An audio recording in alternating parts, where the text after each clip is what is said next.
Hey guys, welcome to another episode. I'm joined today by Aura. She is now 20 weeks, and as you can see, she is getting gigantic.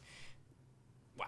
Okay, so today we're going to be talking about nutrition and diet and what I've learned over the years with Esper and now with Aura as a puppy. And we're going to talk a little bit about what I feed my dogs. Actually, talk a lot of bit about what I feed my dogs and why.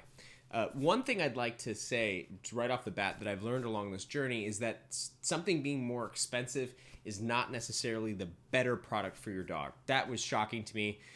I think we have that sort of predilection because other things in our society, the higher price, the better the good. I think we are duped by a lot of buzzwords like natural, organic, and all those things. And when you do your research, there are some good brands doing the same thing for a lot less of a price. So I'm going to go ahead and talk a lot about that. So first of all, I feed my dogs a combination of dry kibble along with a lot of freshly prepared meats and vegetables. I have tailored that to the stomachs of my dogs because Esper has a very sensitive stomach, and I have limited the range of stuff that she has in her diet that agrees with her.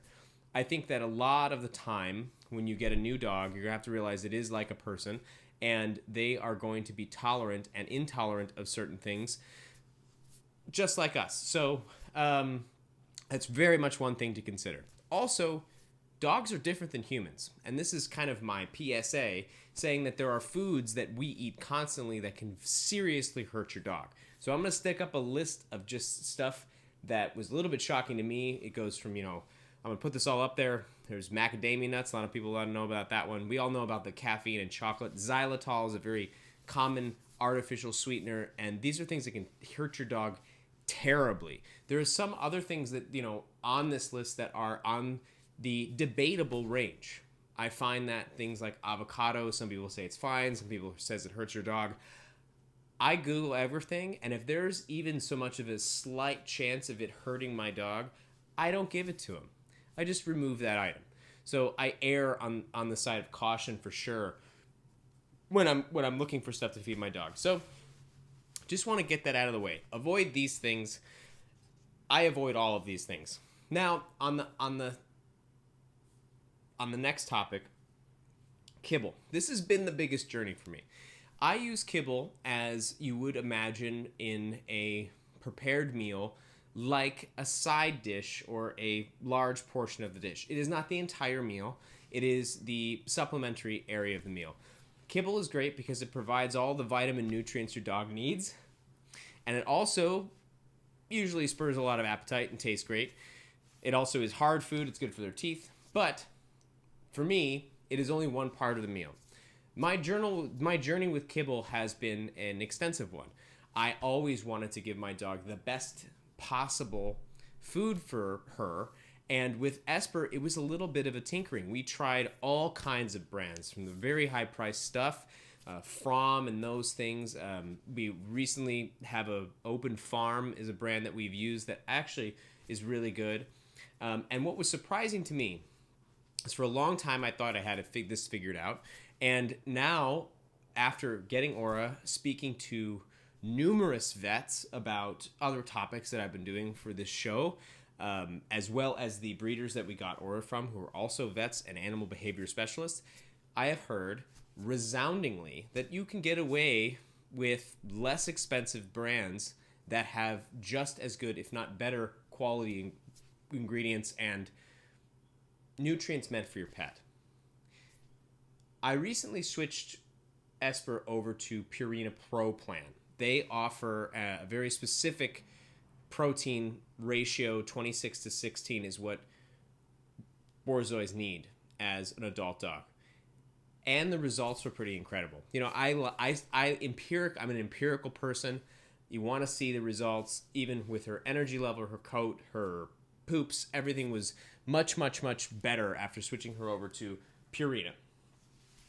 I was pretty shocked, and part of me does not like the idea of supporting a large corporation like that. However, if you read into their sustainability practices, they're actually one of the greenest, and they do a lot with sustainability, where they source their materials, and they have an incredible amount of quality checks. And this is the biggest thing.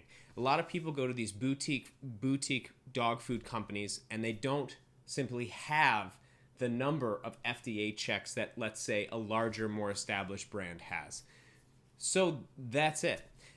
Aura is also on a pro plan. You have to be very specific with Purina Pro plan. You have to be very specific with puppies and what nutritions that they get, because Borzois have a tendency to grow too fast. So if you give your dog too much protein, you can actually cause a very severe problem. You don't want them to grow too fast. You want them to grow, but not too fast. So I guess an inch a week is not too fast.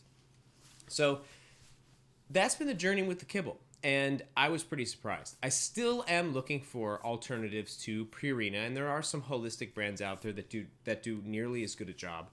But at this point, that's the best Esper has been in a very long time, and I have to go with what my dog feels the best on, and that's going to be it. We still mix in some of the Open Farm. They're incredible, and their ingredients are incredible, and where they source it from, we've never had a problem with them.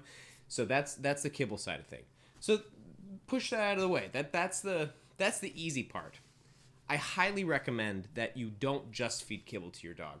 I think fresh fruits and vegetables, just like human diet, is one of the most important things that you can do for your dog.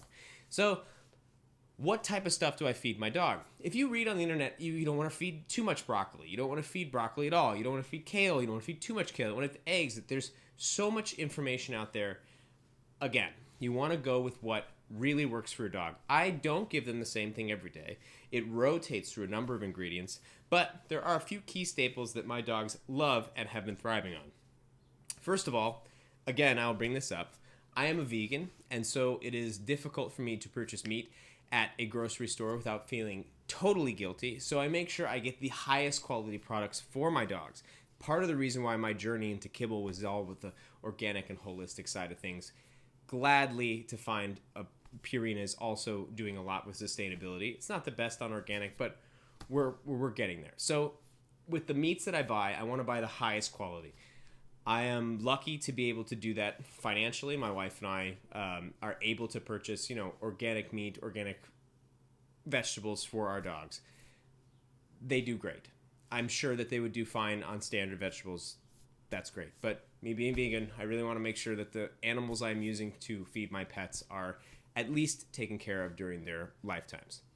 That said, both of these dogs, their favorite thing is chicken, and they are going to get chicken pretty much every day. They love it. It's something that spurs Esper's appetite. This is another thing. Esper is not a big eater. I swear if she didn't have to eat, she wouldn't. So the fact that on her new food she is more enticed to eat, again, is a sign that she's really enjoying her food. She has a very sensitive digestion. So chicken is a staple of their diet. Chicken, vegetables that they love that I use a lot of, organic peas, they absolutely love them. Starches, they tolerate very well. Sweet potato is one of our favorites. It's cheap, it's easy, you cut it up, you prepare it, it's great. Some of the vegetables I rotate through, broccoli, kale. You don't want to give too much of these. So they say, I've never had an issue with my dog, so, take it with a grain of salt. So with these vegetables, and also carrots, they love carrots. I've even read articles, this is the crazy thing, about carrots giving dogs diabetes because of the sugar in it. I could see if you're feeding your dog an absolute ton of carrots, okay, I get it.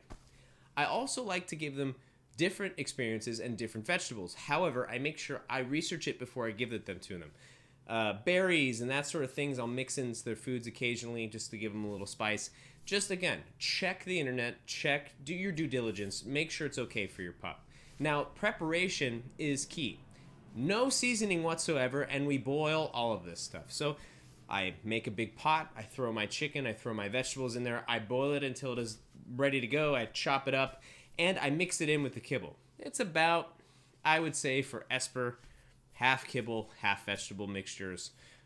Aura is much more Kibble just because she's a puppy and I want to make sure that she gets the right nutrition. And then I also mix in some of the stuff that I've made, just less chicken, because again, I don't want to have too much protein. Thank you for shutting the door. That was great. So any specific questions, please shoot them my way.